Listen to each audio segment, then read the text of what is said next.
हमारी खास चर्चा में चर्चा के तहत अब हमारा विषय है विद्रोह का डंका मुश्किल में लंका। क्या हो गया श्रीलंका को? कभी सीलोन के नाम पे जो देश जाना जाता था, एक लंबे समय गुलामी के दौर से गुजरा, उस श्रीलंका का जिक्र हमारे हिंदुस्तान में सोने की लंका के तौर पर होता था। मतलब एक ऐसा देश जहां पर मकान भी सोने के हुआ करते थे। उस श्रीलंका के संदर्भ में खबरें आजकल हमारे समाचार पत्रों में अटी पड़ी हैं कि वह दाने दाने के लिए मोहताज है। वह देश जहां पर 16 घंटे से ज़्यादा की बिजली कटौती हो रही है। वह देश जहां पर प्रधानमंत्री अपना घर छोड़कर एक सैन्य अड्डे पर शरण लेने के लिए इसलिए मजबूर है कि जनता उसे तलाश रही है, क्योंकि वह उसको खलनायक मानते हुए सजा देने पर आमादा है। सब कुछ तबाह हुआ नजर आ रहा है। जिस श्रीलंका को उसके प्राकृतिक सौंदर्य के लिए, सुंदर समुद्री तटों के लिए पहचाना जाता था, जो पर्यटन का एक बड़ा केंद्र होता था, तो श्रीलंका की यह हालत कैसे हो गई, इसी पर हम बात करेंगे। और हमारे देश में बैठे हुए कुछ लोग चेता रहे हैं, जो आज श्रीलंका का हश्र हुआ है, कल वो हश्र हिंदुस्तान का भी हो सकता है। समय रहते चेत जाइए। क्या वह वाकई सच बोल रहे हैं या हमें जबरिया डराने की कोशिश कर रहे हैं? इस बात को भी समझने की कोशिश करेंगे। तो आज की इस बातचीत में हम किसी राजनेता को शामिल नहीं कर रहे हैं, बल्कि विशेषज्ञों को शामिल कर रहे हैं।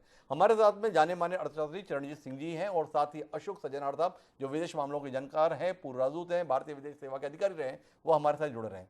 तो चरणजीत सिंह से हम सीधे बातचीत की शुरुआत करते हैं और उनसे समझने की कोशिश करते हैं कि आखिर श्रीलंका एक स्थिर सरकार को प्राप्त किया हुआ था। वहां पे कोई हमारे जैसी 3 टुकड़ों की, 4 टुकड़ों की, 13 टुकड़ों की सरकार नहीं थी। एक मजबूत सरकार थी, मजबूत चेहरे थे, स्पष्ट नीतियां थीं, पर इसके बाद भी बदहाली इस कदर है। पढ़े लिखे भी हैं, सेवाएं भी अच्छी थी, स्वास्थ्य सेवाओं की दृष्टि से, सब दृष्टियों से तो बेहतर थे, फिर ये तबाही। बड़ी उलझन है समझने के संदर्भ में। जाने माने इतिहासकार है रामचंद्र गुहा जी, वो भारत में बैठकर बता रहे हैं ये सब इसलिए हुआ कि केवल बहुसंख्यकों का वहां पर बोलबाला हो गया, एक भाषा एक धर्म के संदर्भ में आग्रह हो गया, और ये हालत हो गई। हिंदुस्तान चेत जाए, नहीं तो इसकी भी ये हालत होगी। आज से समझना चाहता हूं सच क्या है चरणजीत साहब। तो मैं अर्थशास्त्री होने के नाते अपने विचार रखूंगा। जी तो जो श्रीलंका की अर्थव्यवस्था है जी वो थोड़ी लड़खड़ाई है, जी और वो हमारे देश में वैसी स्थिति नहीं है। तो किस तरीके मैं कह रहा हूँ उनकी अर्थव्यवस्था थोड़ी लड़खड़ाई है।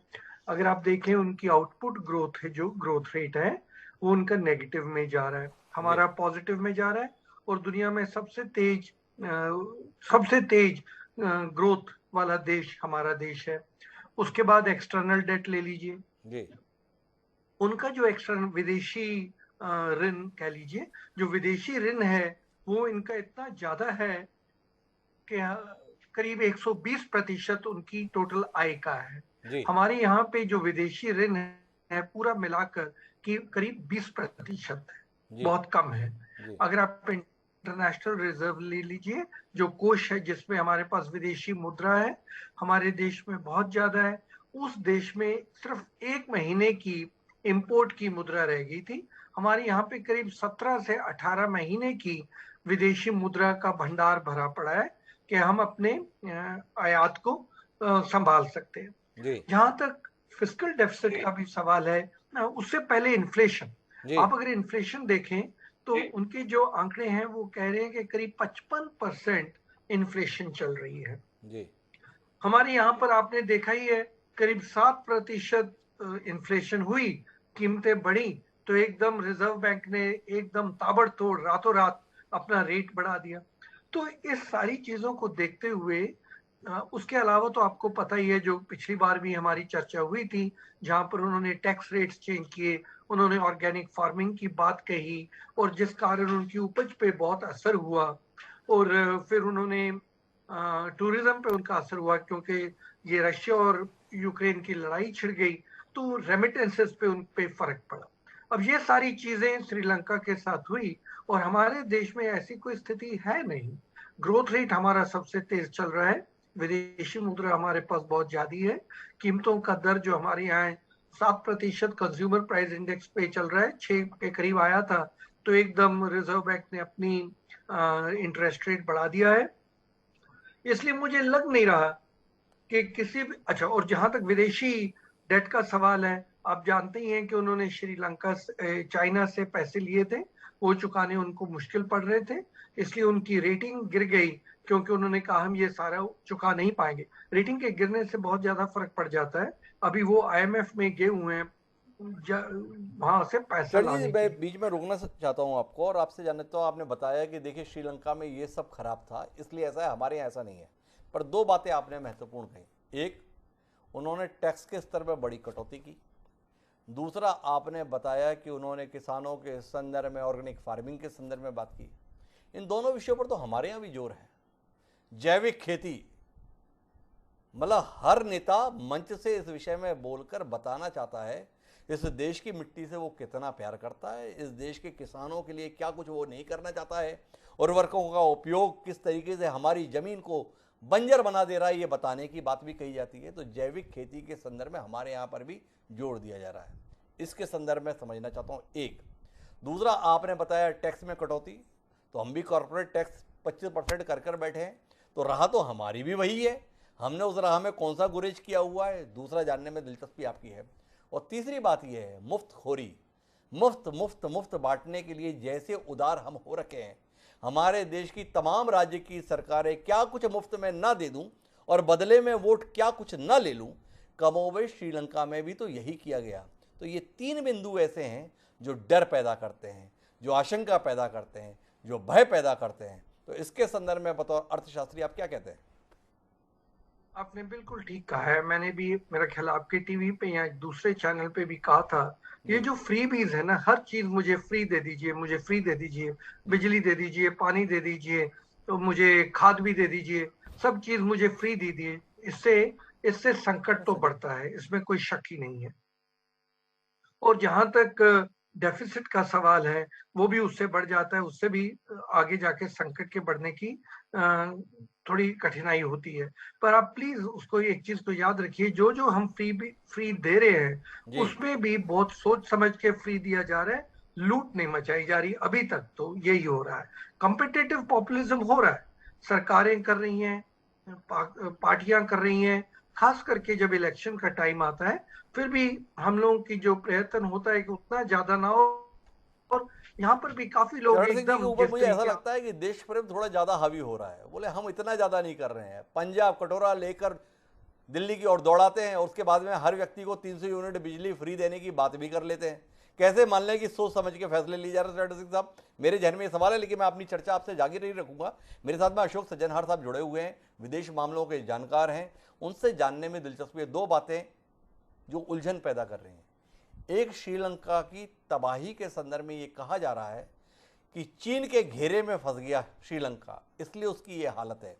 क्या ये बात सही है? विदेश मामलों की दृष्टि से आपसे ये समझना है। और दूसरा जानने में दिलचस्पी है, एक स्थिर सरकार हो तो देश तरक्की की राह पर जाता है, ऐसी बात हमारे हिंदुस्तान में हमेशा कही जाती है। स्पष्ट बहुमत की सरकार हो तो देश तरक्की की राह पर जाता है।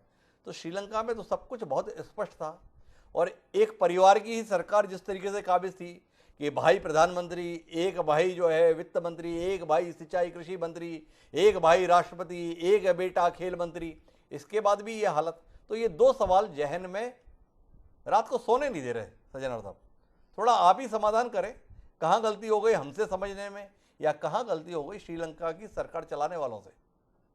जी, बहुत शुक्रिया हिमांशु जी। आप बिल्कुल अपनी रातों की नींद को ऐसे सवालों में मत खोइएगा कि इनकी इतनी वो नहीं होनी चाहिए, वजूद नहीं होना चाहिए जो आपकी रात की नींदें उड़ा दे। जी तो जो पहला सवाल आपने पूछा है, जो क्या इसमें चीन की जो चीन को उसने जो डेट में है, जी क्या उसका इसमें कुछ अहम भूमिका है? जी तो मैं कहूंगा बिल्कुल है, क्योंकि हमने देखिए जब से ये चीन का बेल्ट एंड रोड इनिशिएटिव शुरू हुआ था, जी मुझे याद है मई 2017 में, तो सभी बहुत देश गए थे। उन्होंने पहला BRI फोरम बीजिंग में वहां पर ऑर्गेनाइज किया था। जी भारत मात्र एक देश था हिमांशु जी जो वहां पर जाने से हमने इनकार कर दिया था, और हमने यही कहा था उस समय, जो ये जो आपके प्रोजेक्ट्स बनाए जा रहे हैं, हमारा तो और भी उसमें मतलब था जो हमारी सॉवरेंटी और टेरिटोरियल इंटेग्रिटी को इम्पिंज करता था, क्योंकि वो गिलगित बल्तिस्तान से जाता था चाइना पाकिस्तान इकोनॉमिक कॉरिडोर। परंतु उसके अलावा जो भारत ने कहा था, जो ये ना तो इकोनॉमिकली वायबल हैं जो प्रोजेक्ट्स बन रहे हैं, ना सस्टेनेबल हैं, डेट ट्रैप में ये चले जाएंगे, जो देश हैं जहां पर ये प्रोजेक्ट्स बनाए जा रहे हैं, ना तो उनको कुछ इसके बारे में फायदा होने वाला है। ये जो चीन के अपने मतलब के लिए, अपने सामरिक हितों के लिए, अपने आर्थिक हितों के लिए वो वहां पर बना रहा है। तो देखिए, उस समय किसी ने इसके बारे में इतनी इसको तवज्जो नहीं दी थी। 2019 में जब दूसरा इसका BRI फोरम हुआ हिमांशु जी, तो तब बहुत से ऐसे देश उन्होंने आए, उन्होंने कहा हाँ, चीन में का ये जो BRI है, बेल्ट एंड रोड इनिशिएटिव है, इसमें बहुत खामियां हैं। तो अब पूरी दुनिया वो मानने को तैयार हो गई है मेरे विचार से जी। और श्रीलंका में हम साफ देख रहे हैं, हम्बनटोटा पोर्ट तो सभी को मालूम है जी, $1 बिलियन से ज्यादा उन्होंने वहां पर लगाया। वहां पर हफ्ते में 10 जहाज नहीं आते हैं, तो इकोनॉमिकली तो बिल्कुल वायबल है ही नहीं। उन्होंने उसको 99 साल के लिए लीज दे दिया है। अब वो उसको किस प्रकार से इस्तेमाल करता है, वहां पर वॉरशिप्स आती हैं, युद्ध के लिए उसमें इस्तेमाल करता है, क्योंकि उसको अपना वहां से तेल आता है मिडिल ईस्ट वगैरह वगैरह से। और वहां पर और भी बहुत सारा उसने उसको जो जगह है, करीब पता नहीं कितने थाउजेंड्स ऑफ एकड़ लैंड, हिंटरलैंड में उसको दे दिया है। तो मैं ये कहूंगा, जो यकीनन एक तो जो चीन से पैसा लिया गया है और जिस टर्म्स और कंडीशंस पर लिया गया है, क्योंकि भारत जब देता है तो वो बहुत ही उदार उसमें तरीके से उसको देता है। और चीन जो है वो बिल्कुल ही जैसे मार्केट रेट्स हैं, और फिर अगर वो जो देश हैं वो चाहते हैं जो उसको थोड़ा सा डिफर पेमेंट कर दिया जाए, वो भी वो मानने के लिए तैयार नहीं है। तो ये हमको मालूम है, जो श्रीलंका ने चीन को कहा था करीब $2-2.5 बिलियन उसका जो उधार था उसको डिफर कर दिया जाए, तो उसने कहा हम सोचेंगे। और इसी साल में अभी जो कल हमारे विदेश मंत्रालय से एक जो हमारे ऑफिशियल स्पोक्स पर्सन ने कहा है, इसी साल में भारत ने करीब $3.5 बिलियन श्रीलंका को दिए हैं, और $1 बिलियन लोन दिया है, 200,000 मेट्रिक टन डीजल दिया है, खाद्य पदार्थ दिए हैं, दवाइयां दी हैं, वगैरह वगैरह। तो मैं कहूंगा यकीनन चीन का इसमें पूरी तरीके से वो रोल है, योगदान है, कंट्रीब्यूशन है। और मैं ये समझता हूं जो केवल श्रीलंका इसके बारे में सचेत नहीं होगा, और जो देश हैं आप देख रहे हैं, वहां पर पाकिस्तान में 40 से ऊपर बिलियन डॉलर का उसने इन्वेस्टमेंट कर दिया है। फायदा कितना हो रहा है ये किसी को नहीं मालूम है, और वहां की जो आर्थिक हालात है वो तो बिल्कुल ही खराब होते जा रहे हैं। दूसरा आपका प्रश्न था सरकार को लेकर, स्थिर सरकार को लेकर, हिमांशु जी, स्थिर सरकार को। तो देखिए, वहां पर तो जिसे एक फैमिली की पूरी तरीके से सरकार हो गई, जो वहां पर प्रधानमंत्री एक थे, तो मतलब कोई उनके ऊपर चेक्स एंड बैलेंसेस नहीं था। तो जो उन्होंने नीतियां अपनाई हैं, यही जो आप बात कर रहे थे, जो आप ऑर्गेनिक फार्मिंग, देखिए ऑर्गेनिक फार्मिंग अगर आप किसी नीति को अप्लाई करना चाहते हैं हिमांशु जी, उसको आपको स्टेप बाय स्टेप करना चाहिए, छोटा करना चाहिए। आपको उसको जिसे कहते हैं ना शॉक एंड ऑ ट्रीटमेंट नहीं, जो आजकल ऐसे चल रहा है, और कल हम बिल्कुल इसको बंद कर देंगे और एक दूसरा वो उसमें सिस्टम ले आएंगे, और वो ऐसा सिस्टम जिसका की प्रोडक्टिविटी बहुत कम है। ऑर्गेनिक फार्मिंग का जो प्रोडक्टिविटी है वो कंपैरेटिवली बहुत कम है। और फिर जो वहां पर करप्शन है, ये जो बासिल राजपक्सा है, उनके जो भाई हैं, छोटे भाई हैं, जो फाइनेंस मिनिस्टर थे, वो मिस्टर 10%, उनको जैसे जरदारी साहब को कहा जाता था मिस्टर 10%, इनको भी मिस्टर 10%।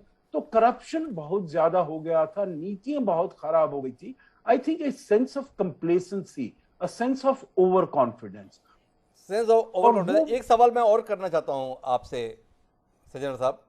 जाने माने इतिहासकार हैं रामचंद्र गुहा, कमाल की किताबें लिखते हैं, उनकी बातों को लोग बड़ी गंभीरता से सुनते भी हैं और पढ़ते भी हैं। उनका एक स्टेटमेंट आया है बाकायदा पत्रकार वार्ता के माध्यम से, जिसमें उन्होंने कहा कि श्रीलंका एशिया का सबसे समृद्ध देश हो सकता है। उनके यहाँ साक्षरता, स्वास्थ्य सेवाएं, लिंगानुपात की दरें ऊंची थीं, लेकिन सिंहला और बौद्ध बहुसंख्यकों की वजह से यह देश बर्बाद हो गया। उन्होंने कहा कि अगर एक धर्म और एक भाषा को महत्व दिया गया तो भारत का हाल भी श्रीलंका जैसा होगा। आप विदेश मामलों के जानकार हैं, क्या श्रीलंका के संदर्भ में रामचंद्र गुहा के इस आकलन से और भारत के संदर्भ में उनकी आशंका से आपकी सहमति है या असहमति है? और अगर असहमति है तो उसके संदर्भ में तथ्य जो आप हमारे बीच में साझा कर सकें। देखिए, मेरी हिमांशु जी 101% असहमति है जी क्योंकि भारत ने बिल्कुल ऐसी बात नहीं है। भारत का जो पॉलिसी है वो रही है सबका साथ, सबका विकास, सबका प्रयास। सभी के साथ में जब भी कोई ये चीज की जाती है, जब भी कोई नीतियां बनाई जाती हैं, जब भी कोई पॉलिसीज बनाई जाती हैं, उसमें धर्म को नहीं देखा जाता है, उसमें कोई इसे नहीं। अभी मैं आपको बस एक उसका उदाहरण दे दूं। श्रीलंका का मैं एक बात और कह दूंगा। देखिए, कुछ तो ज्यादा तो उनकी नीतियों की गलती रही है, परंतु जो अंतरराष्ट्रीय जियोपॉलिटिकल फैक्टर्स हैं उसका भी योगदान रहा है। क्योंकि देखिए, अप्रैल 2019 में वहां पर ईस्टर बॉम्बिंग्स हुई। अब ये वहां पर टूरिज्म करीब 20% उनकी जीडीपी को कंट्रीब्यूट करता है। टूरिज्म एकदम खत्म हो गया। टूरिज्म वापस आ रहा था तो कोविड-19 हो गया, तो एकदम टूरिज्म फिर खत्म हो गया। उनके जो एक्सपोर्ट्स थे वो सब खत्म हो गए, और उसके बाद एकदम ये रूस और यूक्रेन की वॉर आ गई, तो आपके रेमिटेंसेस खत्म हो गए, आपके जो टूरिज्म है वहां से आने वाले वो सब खत्म हो गए। तो इसलिए अंतरराष्ट्रीय हालात भी कुछ ऐसे हुए हैं जो बहुत ही वो अनलकी रहा है। श्रीलंका इसमें बहुत अनलकी रहा है। और जहां तक भारत की बात है जो आप कह रहे हैं, मैं बिल्कुल इससे सहमत नहीं हूं। ये उनका एक तो highly prejudiced, highly biased political statement है, और उसको वो ये जामा पहनाना चाहते हैं। देखिए, वो there it is like chalk and cheese जिसे कहा जाता है ना। श्रीलंका और भारत के हालात जो हैं बिल्कुल अलग हैं। आप देखिए, वहां पर उनके पास $1 बिलियन फॉरेन एक्सचेंज रिजर्व है। हमारे पास रिकॉर्ड है $600 बिलियन। हमारे यहाँ पर अभी जो एक्सपोर्ट्स हैं, उनके एक्सपोर्ट्स एकदम ठप हो गए हैं हिमांशु जी। हमारे अभी पिछले साल $418 बिलियन, फर्स्ट टाइम हमने $400 बिलियन की जो मात्रा है उसको हमने क्रॉस किया है। तीसरी बात, आप देखिए 1.68 लाख करोड़ आपका जीएसटी कलेक्शन हुआ है, विच इज अगेन रिकॉर्ड। तो इसीलिए आई थिंक ये मेरे विचार से उनको शोभा नहीं देता है, रामचंद्र गुहा को ये शोभा नहीं देता है जो ऐसे अपनी आपकी तर्क संगत तरीके से असहमति है। वो बता रहे हैं आंकड़ों के साथ में, परिस्थितियों के साथ में, कि रामचंद्र गुहा एक पूर्वाग्रह से ग्रसित बयान दे रहे हैं जिसके संदर्भ में यकीन नहीं किया जा सकता है। लेकिन इसके संदर्भ में कुछ आशंकाएं हैं। उन आशंकाओं को लेकर समाधान के लिए मैं वापस चरण जी के पास में आना चाहता हूं। और चरण जी, आपसे जानना चाहता हूं, देश के प्रधानमंत्री जब गुजरात के मुख्यमंत्री हुआ करते थे तब उनका एक बयान था कि जब रुपया गिरता है ना तो देश की इज्जत गिरती है। वो बयान इस समय सोशल मीडिया पे बड़ा वायरल हो रहा है, और उसके साथ में विरोधी लोग ये बता रहे हैं कि रुपया आज तक में सबसे ज़्यादा गिर गया। अब सब कुछ इतना अच्छा है, आप भी बता रहे हैं देखिए हम कितना अच्छा कर रहे हैं, सज्जनहर साहब ने भी बताया कि हम कितना अच्छा कर रहे हैं, कितना हमारे पास रिजर्व है, जीएसटी कलेक्शन इतना हाई है, पर इसके बाद भी महंगाई की दर और रुपये का गिरता स्तर आप दोनों महानुभाव की बात से विपरीत हमें सोचने के लिए विवश करता है। और जब हम ऐसा सोचने के लिए विवश होते हैं तो फिर आपकी जिम्मेदारी बनती है कि आप बताएं कि हम गलत सोच रहे हैं। तो आपसे समझना चाहूंगा कि हम गलत क्यों सोच रहे हैं।